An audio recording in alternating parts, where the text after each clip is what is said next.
मैं एक बार जगन्नाथपुरी गया था, आप भी गए होंगे। तो मैंने मंदिर के महंत को पूछा कि ये भगवान का प्रसाद, माने वहां दाल और चावल मिलता है प्रसाद के रूप में, वो मिट्टी की हांडी में क्यों बनाते हैं? तो उसने एक ही वाक्य कहा, मिट्टी पवित्र होती है। लेकिन वो जो नहीं कह पाया महंत, वो आपको मैं कहना चाहता हूं कि मिट्टी न सिर्फ पवित्र होती है, बल्कि मिट्टी सबसे ज्यादा वैज्ञानिक होती है। क्योंकि हमारा शरीर मिट्टी से बना है। हम जब मरते हैं ना और शरीर को जला देते हैं तो 20 ग्राम मिट्टी में बदल जाता है पूरा शरीर।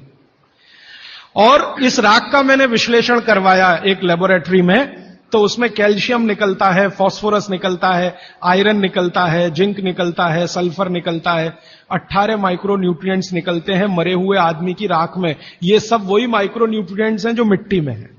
तो महंत कहता है कि मिट्टी पवित्र है, इसलिए हम मिट्टी के बर्तन में ही दाल पकाते हैं, भगवान को पवित्र चीज ही देते हैं, अपवित्र चीज भगवान को नहीं दे सकते। वो बहुत वैज्ञानिक स्टेटमेंट है, बस इतना ही है कि वो उसको एक्सप्लेन नहीं कर सकता। अच्छा, मैं वो दाल ले आया और भुवनेश्वर लेके गया, पुरी से भुवनेश्वर। भुवनेश्वर में CSIR का एक लेबोरेटरी है, council of science and industrial research का लेबोरेटरी है, जिसको रीजनल रिसर्च लेबोरेटरी कहते हैं। तो वहां ले गया, कुछ वैज्ञानिकों से कहा ये दाल है, उन्होंने कहा हाँ ये पुरी की दाल है। मैंने कहा इसका विश्लेषण करना है, इस दाल में क्या है? तो उन्होंने कहा हमारे पास पूरे इंस्ट्रूमेंट नहीं है, हमारे पास जो जो चाहिए वो नहीं है, आप दिल्ली ले जाओ तो बेहतर है। तो मैंने कहा दिल्ली ले गया तो खराब तो नहीं होगी? उन्होंने कहा नहीं होगी, क्योंकि ये मिट्टी में बनी है। तो पहली बार मुझे समझ में आया मिट्टी में बनी है तो खराब नहीं होगी। तो मैं ले गया दिल्ली तक, सच में ले गया। और भुवनेश्वर से दिल्ली पहुंचने में आप जानते हैं करीब करीब 36 घंटे से ज्यादा लगता है। दिल्ली में दिया, कुछ वैज्ञानिकों ने उस पर काम किया और उनका जो रिजल्ट है, जो रिसर्च है, जो रिपोर्ट है, वो ये है कि इस दाल में एक भी माइक्रो न्यूट्रिएंट कम नहीं हुआ पकाने के बाद भी। तो प्रेशर कुकर की दाल को जब उन्होंने रिसर्च करके देखा तो उन्होंने कहा इसमें माइक्रो न्यूट्रिएंट्स बहुत ही कम है। मैं पूछा परसेंटेज वाइज बता दो, तो उन्होंने कहा अगर अरहर की दाल को मिट्टी की हांडी में पकाओ और 100% माइक्रो न्यूट्रिएंट्स हैं, तो कुकर में पकाने में 13% ही बचते हैं, 87% नष्ट हो गए। मैं पूछा कैसे नष्ट हुए? तो उन्होंने कहा ये जो प्रेशर पड़ा है ऊपर से और इसने दाल को पकने नहीं दिया, तोड़ दिया, मॉलिक्यूल्स टूट गए हैं, तो दाल तो बिखर गई है, पकी नहीं है, बिखर गई है, सॉफ्ट हो गई है। तो खाने में हमको ऐसा लग रहा है कि ये पका हुआ खा रहे हैं, लेकिन वास्तव में वो नहीं है। पके हुए से मतलब यह होता है कि जो माइक्रो न्यूट्रिएंट्स आपको कच्चे रूप में शरीर को उपयोग नहीं आते, उनको आप उपयोगी बना लें, इसको पका हुआ कहते हैं आयुर्वेद में। तो उन्होंने कहा कि ये मिट्टी की हांडी की दाल बहुत बहुत क्वालिटी में ऊंची है, बशर्ते कि आपके प्रेशर कुकर की। और दूसरी बात तो आप सभी जानते हैं, वो मुझे सिर्फ रिपीट करनी है कि मिट्टी की हांडी की बनाई हुई दाल को खा लीजिए तो जो उसका स्वाद है वो जिंदगी भर नहीं भूलेंगे आप। इसका मतलब क्या है? भारत में चिकित्सा का और शास्त्र पाक कला का ऐसा विज्ञान विकसित हुआ है जहां क्वालिटी भी मेंटेन रहेगी और स्वाद भी मेंटेन रहेगा। तब मैंने गांव गांव घूमता रहता हूं तो पूछना शुरू किया, तो बोलते हैं लोग कि ज्यादा नहीं, 30-40 साल पहले सब घर में मिट्टी की हांडी की दाल थी। मेरी दादी को पूछा तो दादी कहती है कि हम तो जिंदगी भर मिट्टी की दाल ही खाते रहे। तब मेरे समझ में आया कि मेरी दादी को डायबिटीज क्यों नहीं हुआ।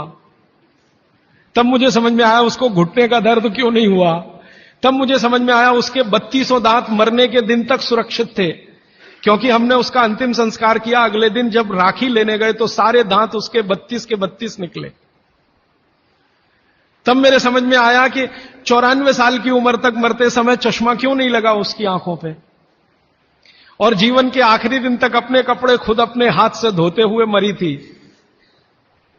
ये कारण है कि शरीर को आवश्यक माइक्रो न्यूट्रिएंट्स की पूर्ति अगर नियमित रूप से होती रहे तो आपका शरीर ज्यादा दिनों तक बिना किसी दूसरे की मदद के काम करता है।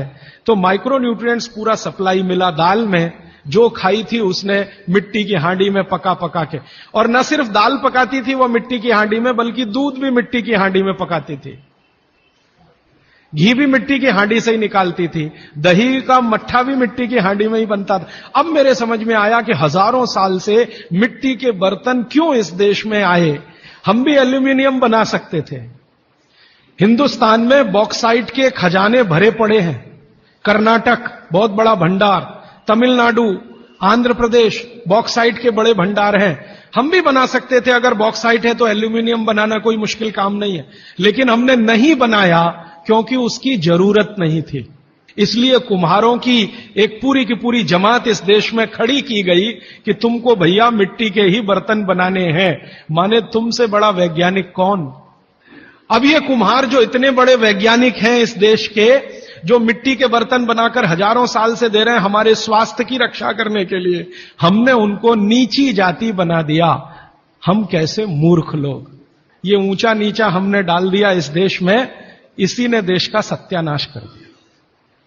अगर प्रेशर कुकर की कंपनी जो बना रही है प्रेशर कुकर वो ऊंचा आदमी है, तो ये कुम्हार नीचा कैसे हो गया, जो सबसे बड़ा वैज्ञानिक काम कर रहा है। मिट्टी के बर्तन बना बनाकर आपके माइक्रो न्यूट्रिएंट्स को, आपके सूक्ष्म पोषक तत्वों को कम नहीं होने देने के लिए मिट्टी का सिलेक्शन करता है वो। आपको मालूम है हर एक मिट्टी से बर्तन नहीं बनते।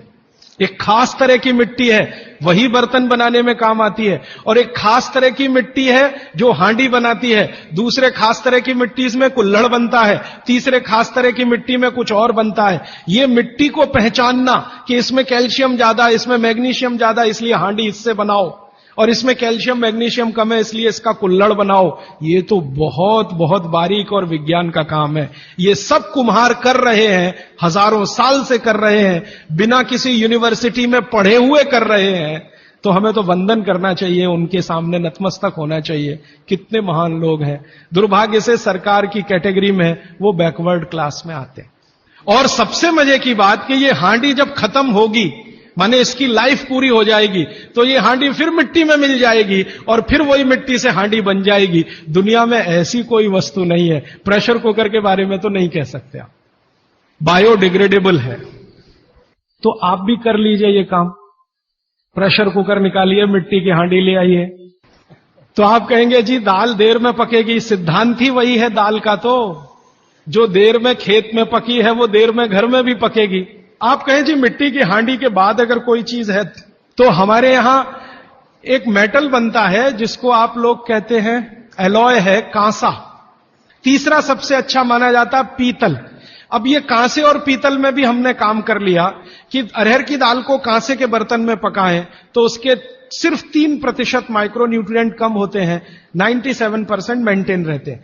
पीतल के भगोने में पकाएं तो 7% कम होते हैं, 93% बचे रहते हैं। लेकिन प्रेशर कुकर में बनाएं तो सिर्फ 7% बचते हैं, बाकी खत्म होते हैं। अब आप तय कर लीजिए, आपको लाइफ में क्वालिटी चाहिए तो आपको मिट्टी की हांडी की तरफ ही जाना पड़ेगा, माने भारत की तरफ वापस लौटना पड़ेगा, इंडिया से। अभी हम हैं इंडिया में, जो बनाया अंग्रेजों ने या बना दिया अमरीकियों ने, इस इंडिया से निकल के भारत की यात्रा करनी पड़ेगी। और मैंने पिछले 1-2 वर्षों में ये बातें गांव गांव में कहना शुरू किया है, तो इसका परिणाम पता है क्या, कि कुम्हारों की इज्जत बढ़ गई है गांव में। और मैं मानता हूं कि मेरे व्याख्यान की अगर कोई सार्थकता है तो वो ये कि कुम्हारों की इज्जत इतनी बढ़ जाए कि वो पंडितों के बराबर आ जाएं, क्योंकि वो किसी से नीचे नहीं है, क्योंकि वो किसी से छोटे नहीं है। और मजे की बात कि वो हांडी बना के आपको 20-25 रुपए में ही दे रहे हैं, प्रेशर कुकर तो 250-300 रुपए का है। मैं होम्योपैथी की भी चिकित्सा करता हूं, तो बहुत सारे पेशेंट मुझे फोन करते हैं, राजीव भाई ये। तो मैंने कुछ पेशेंट को खास कर कहा कि देखो भैया, आपको मैं कोई दवा नहीं दूंगा। तो कहने लगे फिर बीमारी कैसे ठीक होगी। मैंने कहा एक ही काम करो, मिट्टी की दाल खाना शुरू करो, मिट्टी की हांडी में रखी हुई दाल खाना शुरू करो। चावल खाना है तो मिट्टी की हांडी का। कहने लगे राजीव भाई कौन करेगा ये सब। मैंने कहा आपकी बीवी करेगी या आप करोगे। अगर जिंदगी चाहिए तो झक मार के आप करोगे, नहीं तो अमेरिका जाओ, कनाडा जाओ, जर्मनी जाओ, लाखों रुपए खर्च करो, फिर भी झक मार के वापस आओ। तो मेरे पास कुछ डायबिटीज के क्रोनिक पेशेंट हैं, बहुत क्रोनिक, जिनका शुगर यूनिट 480 के ऊपर है। ऐसे 100 से ज्यादा पेशेंट, वो 8 से 9 महीना हो गया नियमित रूप से मिट्टी की दाल और मिट्टी का चावल, माने हांडी की दाल और हांडी का चावल, हांडी की खिचड़ी नियमित रूप से खा रहे हैं। और अब तो उन्होंने मिट्टी का तवा भी ले आया अपने घर में रोटी बनाने के लिए। बाजरे की रोटी बहुत अच्छी बनती है इस मिट्टी के तवे पे, तो रोटी भी उसी की खा रहे हैं। 8 महीने के बाद सबका शुगर टेस्ट किया है तो 480 यूनिट वाला अभी 180 यूनिट पे है, बिना किसी मेडिसिन के, बिना किसी इंजेक्शन के, बिना किसी टॉनिक के। और होम्योपैथी की कोई दवा नहीं दी मैंने उनको। कुछ लोगों को ज्यादा परेशान थे, दवा भी दो दवा भी दो, उनको प्लेसिबो दे दिया। प्लेसिबो समझते हैं, खाली गोली, दवा नहीं डाली। तो पेशेंट को लग रहा है कि मैं दवा खा रहा हूं, दवा खा के अच्छा हो रहा हूं। मुझे मालूम है कि वो कोई दवा नहीं है, वो प्लेसिबो है, वो अच्छा हो रहा है उस मिट्टी की दाल खा के, मिट्टी का चावल खा के, मिट्टी की खिचड़ी खा के। रिजल्ट ये है।